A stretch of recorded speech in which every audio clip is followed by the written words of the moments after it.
Assalamualaikum warahmatullahi wabarakatuh. Alhamdulillah kita baru selesai dihadapkan oleh penyidik ya berarti ya, dengan beberapa pertanyaan, kalau nggak salah hampir 26 ya.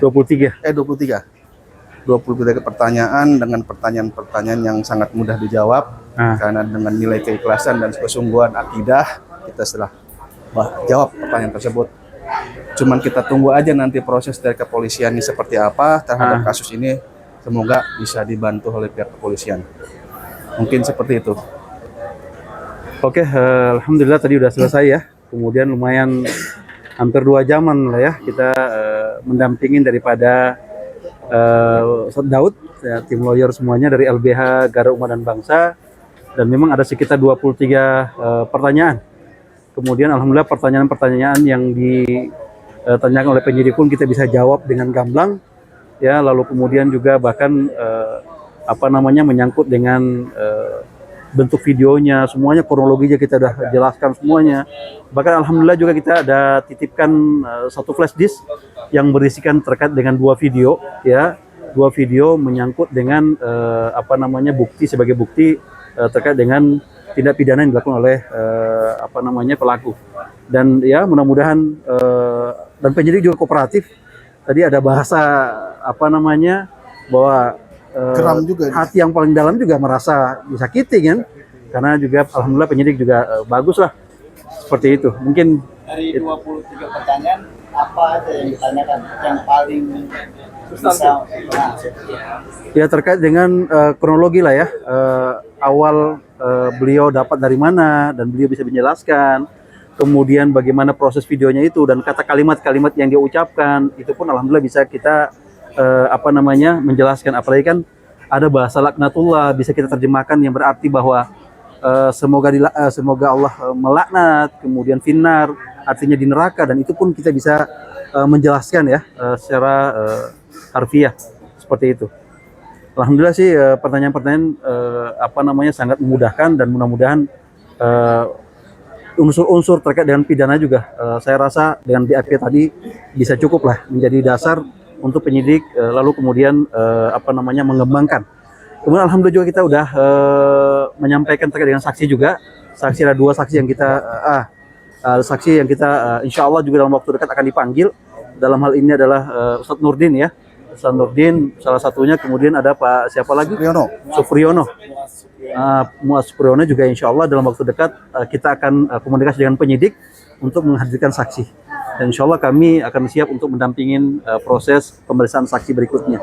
Dan terima kasih, mudah-mudahan ini menjadi jariah buat kita ya, bagian daripada kewajiban al-amr bil ma'ruf wa nahy anil munkar. Setiap yang melihat ya kemudian harus tergerak hatinya, lalu kemudian untuk melakukan hal-hal yang positif lah ya, untuk mendagangkan al-amr bil ma'ruf wa nahy anil munkar. Itu mungkin dari kami kuasa hukum. Ada tambahan? Cukup lah ya.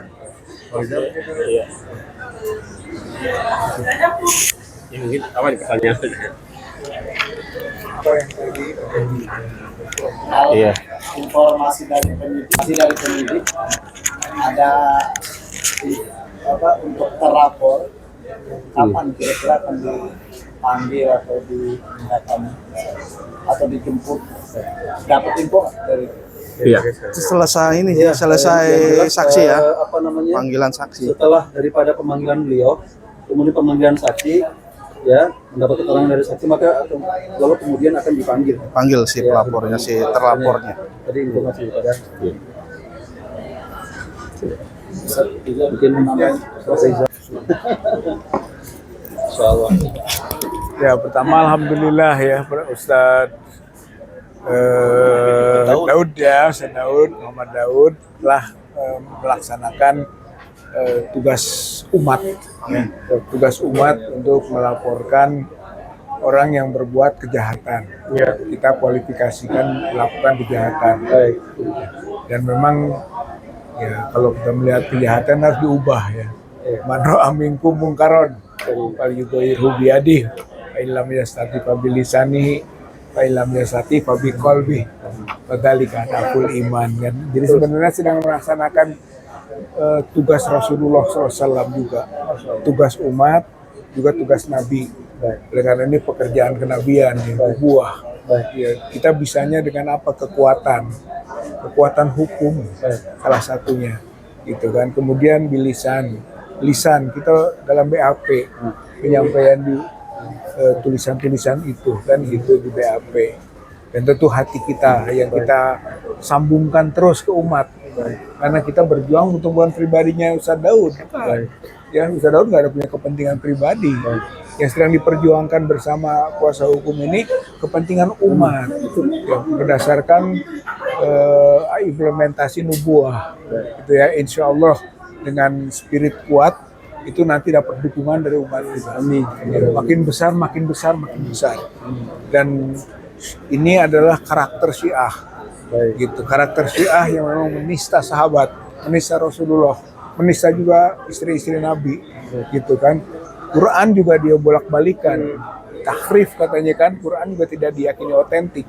Artinya ini kemungkaran yang nyata, gitu ya.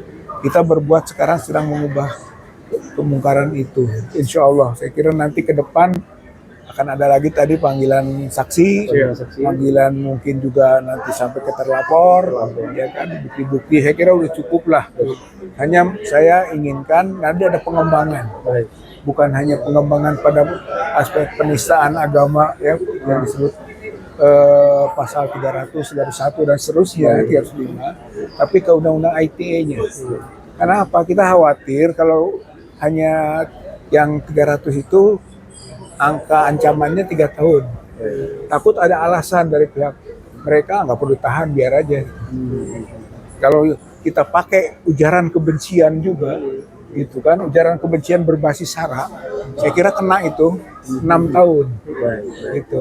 Saya kira penyidik nanti kita dorong untuk bisa melakukan pengembangan sampai deliknya ancamannya 6 tahun, sehingga kita bisa dorong dengan dekat umat agar si Zubair